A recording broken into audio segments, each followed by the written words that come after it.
பார்த்ததுல கட்டுமன கடல்ல இருக்கணும். எப்படி கட்டுமன கடல்ல இருக்கணும். உண்மையா? சரி. உண்மையா சாமி? கட்டுமன கடல்ல இருக்கணும் அப்படின்னா நான் செய்த தவறுகள் சாமி என் கணவர் செய்த தவறு சாமி இல்லையா? கடன்கார என் வீட்டில் வந்து நச்சட்டு இருக்குங்களா சார்?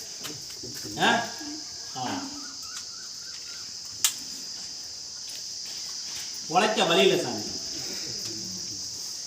உழைக்க வழி தேடி உன்கிட்ட வந்துருக்கு. அதான் உன் கேள்வியா? எப்படி உழைக்க வழி இல்லை? என்னோட கணவரும்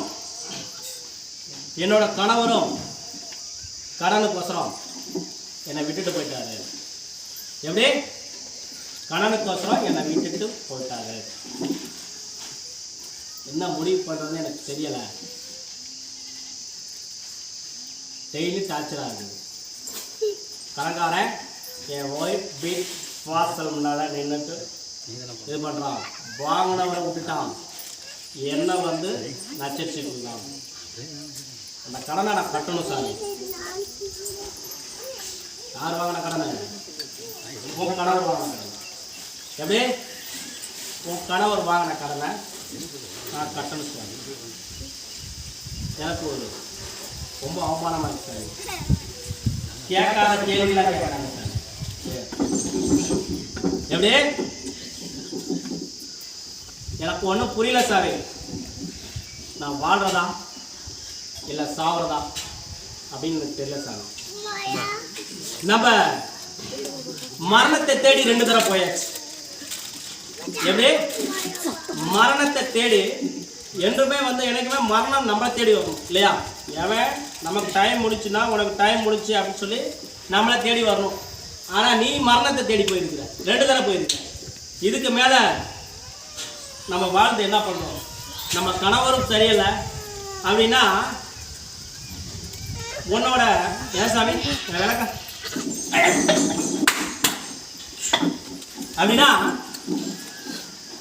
உன் பிறந்த இடத்துல இருக்கிற நிலத்தையும் அடமான வச்சு உன்னோட கணவர் அதையும் மீட்க முடியாம கிடக்கணுங்கிறார். எப்படி அப்படியா? பிறந்த இடத்துல இருக்கிற நிலத்தை வந்து உன்னோட தாய் வந்து பாசத்துக்கோசரம் தன் புள்ள இப்படி கஷ்டப்படுது அப்படின்னு சொல்லி கொடுத்தாச்சு இல்லையா? அதை கொண்டுட்டு போய் அடமானம் வச்சு இப்போ இன்னைக்கு அதுக்கு ஒரு 9 லட்ச ரூபா பக்கம் நம்ம வட்டி கட்டணும் இல்லையா? 9 லட்ச ரூபா நம்மளால வட்டி கட்ட முடியுமா? அதுவும் முழுகிற மாதிரி இருக்கு சார். எனக்கு ஒரு வழிமுறையை காட்டு சாமி அப்படின்னு தான் என்கிட்ட வந்துருக்கணும் அப்படின்னு சொல்லி தான் கருத்தை சாமி சொல்கிறான். உண்மையா? சரி.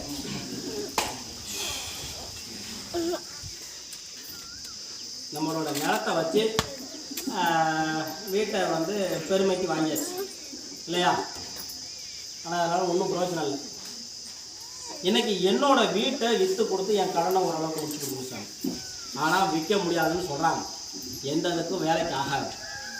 அதுக்கு தான் உங்களை தேடி வந்துக்கிறேன். புரியுதா? கண்டிப்பாக உன்னோட வீடு விற்பனை ஆகிவிடும். புரியுதா? நீ என்ன கடன் வாங்கினியோ அந்த கடனை அந்த வீட்டுனால சரி பண்ணி கொடுக்குற கருப்பசாமி நான் உனக்கு வழிவகுத்து சரி பண்ணி கொடுக்குறேன். புரியுதா? அதுலேருந்து அந்த கடனை பூரா அடைச்சிட்டு ஒரு வேலையை அமைச்சு கொடுத்து, புரியுதா, யாருக்கிட்டும் எந்த ஒரு கெட்ட பேர் வாங்காமல், புரியுதா, இங்கே தப்பால வச்சு கொடுக்கணும்னு சொல்லி கருப்பசாமி உத்தரவு கொடுக்குறேன். இந்த கருப்பசாமி வாக்கு கொடுத்தா கொடுத்ததுதான். இது சத்தியம்.